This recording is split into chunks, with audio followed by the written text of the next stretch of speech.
7시 28분입니다. 사건 사고를 예리한 시선으로 분석해드립니다. 사건 파일 7. 오늘은 최근 논란이 되고 있는 성범죄자 출소 후 주거지 논란에 대해서 원주 한라대학교 경찰행정학과의 남재성 교수와 함께 생각해 보겠습니다.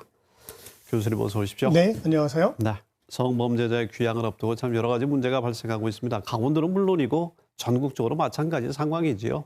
네, 최근에 이 아동 연쇄 성폭행범 이 박모 씨 그리고 그 이전에 사회적으로 대단히 물의를 일으켰던 조모 씨 등이 잇따라 출소를 하면서 사회적인 불안감이 고조가 되고 있는데요.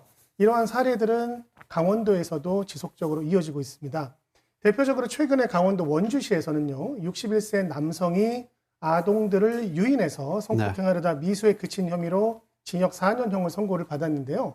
이 61세 남성 경우에는 전과가 무려 10범에 달하고 그중에서 성범죄가 5건, 그리고 그 5건 가운데 4건이 아동을 대상으로 저질러진 성폭력 사건이었습니다. 그래서 이 남성은 전자발찌를 착용하고 있었고 13세 미만 아동에 대해서는 접근금지 명령이 내려진 상태였음에도 불구하고 이 아동 성범죄를 또다시 저질렀거든요. 따라서 강원도뿐만 아니라 전국적으로 이 아동 성범죄에 대한 대단히 위기감과 불안감이 고조가 되고 있는 상황입니다. 주민들께서 적극적으로 민원을 제기하고 있는데요. 그럼 관계 기관들은 어떻게 대응하고 있습니까? 네, 최근 출소한 박모 씨 같은 경우는요. 전담 경찰관 10여 명이 배치가 되고 있고 특별치안센터라고 하는 경찰기관도 거주지 인근에 마련이 되고 있습니다.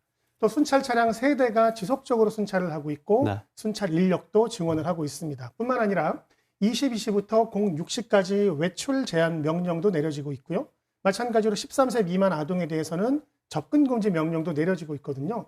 따라서 경찰을 비롯한 관계기관에서 입체적인 관리 감독이 이루어지고 있는 상황입니다.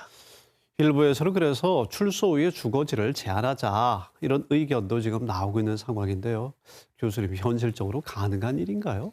네, 범죄학적 관점에서 보면 잠재적인 범죄자와 잠재적인 피해자가 서로 접촉을 하지 않게 되니까 대단히 효과적인 대응 방안은 맞다라고 보여집니다. 그런데 중요한 문제는 우리 헌법에서는 기본적으로 거주 이전의 자유권이 주어지고 있거든요. 법률 제정에 대한 취지는 충분히 이해하지만 헌법과 상충되고 있고요. 지난 2020년도에 국회에서는요, 성범죄자들에 대한 거주 제한을 규정하는 아동 청소년의 성보호에 관한 법률, 이 개정안이 발의된 적이 있었습니다. 하지만 그때에도 여전히 헌법에 규정된 내용과 상충된다라는 논리로 이것이 무마된 바 있습니다. 지금 몇몇 성범죄자에게 관심이 집중되고 있는 상황인데요.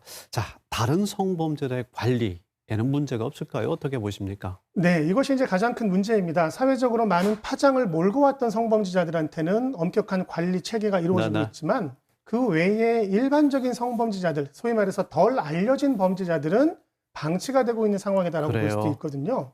그런데 이 성범죄로 신상 공개가 된 중범죄자들이 최근 3년간 약 8,600명에 달합니다.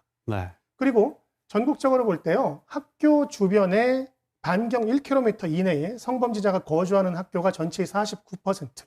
강원도만 놓고 보면 전체 초등학교, 중학교, 고등학교 중에 29%의 학교가 반경 1km 이내에 성범죄자가 거주를 하고 있거든요. 그러니까 이것은 결국은 가장 중요한 피해 대상인 아동들이 성범죄자로부터 그대로 방치되고 있는 상황이다라고 봐도 과언이 아닌 것이죠.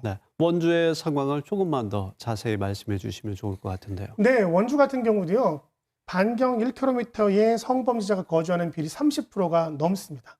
이 성범죄자들은요, 기본적으로 병적인 소질이 대단히 강합니다. 소위 우리가 얘기하는 이상성욕이라고도 하고 소아예호증, 소아기호증이라고 하는데요. 치료가 이루어지지 않는 과정에서 아동과 접촉할 경우에는 언제든지 재범이 벌어질 수 있고 이것이 최근에 원주 사건에서도 그대로 드러나고 있는 상황입니다. 치료가 필요한 경우에 대해서도 말씀을 해주셨는데, 자, 외국에서는 그럼 출소 후 주거지를 제한하는 법적인 근거를 마련한 곳도 있습니까? 그렇습니다. 가장 대표적으로 미국 같은 경우는요, 약 30개의 주에서 제시카법이라고 하는 법을 제정을 하고 있는데요. 이 제시카법은요, 2005년도에 이 아동 성폭행으로부터 성폭행을 당하고 살해를 당했던 이 제시카 런스포드라고 하는 여학생을 기리기 위해서 제정된 법입니다. 이 법에 따르면요, 아동을 대상으로 성범죄를 저지른 자는 가장 기본적인 형량이 25년형부터 시작이 되고요. 평생 동안 전자발찌를 부착을 해야 됩니다. 그리고 반경 약 400m 이내의 지역에서는 평생토록 거주할 수 없는 불이익이 주어지기 때문에요. 이 아동 성범죄를 막는 데 대단히 유익한 법률로 평가를 받고 있습니다.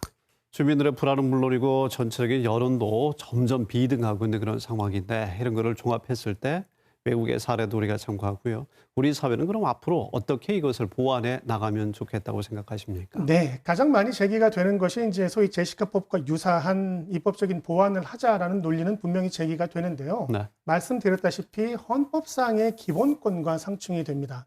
따라서 입법적인 보완을 강행하더라도 네. 관련 위원회를 만들어서 이 위원회에서 거주 제한을 보다 객관적이고 엄격하게 판별할 수 있는 제도적인 장치가 필요하다라고 보여지고요. 최근에 법무부가 입법 예고한 내용을 보면 치료감호 제도를 도입한다라고 되어 있거든요. 네. 그 치료감호 제도는요, 제가 말씀드린 소아예후증, 소아기호증 환자가 출소 이후에 일정 기간 동안 치료시설에 머무르게 하는 제도입니다. 네. 다만 그 기한은 정해져 있지 않습니다. 따라서 완벽하게 치료가 되었다라고 판단이 될 경우에 사회로 배출하는 제도이기 때문에 사실은 법률적인 논쟁이 많은 입법적 보완보다는 이 치료감호 제도가 더욱더 효과적이지 않을까 이런 판단이 되고 있습니다. 치료의 경우에 적극적으로 도움을 줘야겠죠? 그렇습니다. 국가 관리를 포함한 세밀한 입법화가 필요하다. 네, 국가의 말씀이시네요. 의지와 본인의 의지가 병행될 때 네. 이상적인 성욕도 해소가 될 수 있다라고 생각이 됩니다. 알겠습니다. 남재성 교수님 오늘 도움 말씀 감사합니다. 네, 고맙습니다.